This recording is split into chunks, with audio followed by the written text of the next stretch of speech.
Before he was the legendary novelist, Ernest Hemingway was a teenage reporter for the Kansas City Star.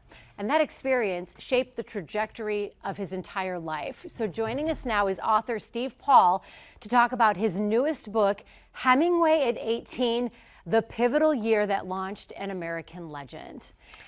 You also worked for the Kansas City Star for 40 years. Yes, I did. Yeah.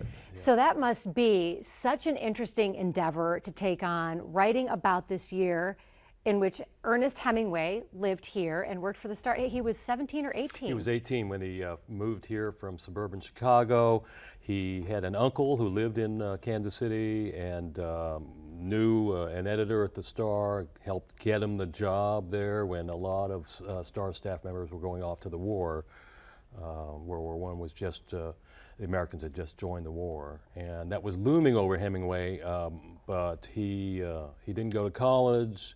He had already gotten a taste of writing and journalism, and he kind of thought that's what he wanted to do for a while, and he got the opportunity to come and do it in Kansas City for 6.5 months. And then he wound up serving in World War I. Then he joined the American Red Cross Ambulance Service, went to Italy, and 2 weeks before his 19th birthday, he was blown up. I mean, he was severely wounded at the front on the Piave River in Italy. And what I argue in this book, those two peak experiences, his newspaper apprenticeship and the wounding in Italy, were the essentially laid the foundation for the rest of his life and his writing career. Steve, how long had you, as a writer, had this story in your mind? Wow. And then how long did it take to go from here to here? Well, I hate to admit it, but I started on this kind of a deep dive into Hemingway almost 20 years ago. And when I saw that his 100th birthday was coming along, I thought we should spend some time doing a special section about Hemingway at the newspaper. And that began kind of what has been an almost 20-year journey into his work. I started doing research about Hemingway in Kansas City. I really didn't know much about him, hadn't read him much before then. And just every time I turned around, there was a new discovery that other people had not quite written about.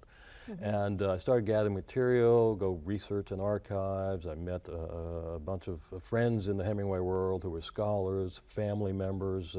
When I started, one of his youngest sister was still alive, and 3 of his sons were still alive. Now only 1 of his sons remains. But it just began this journey of collecting all this material, and until, maybe about 5 years ago, I started getting serious about doing the book. And I realized last year when I got the opportunity to retire from the newspaper, it gave me the time to finally pull it all together and get it done. So. And start Act 2 of your career. Act 2, yeah, indeed. It's a fascinating look at a very brief amount of time in Ernest Hemingway's life that played such a huge role in his life. Thank you for being here.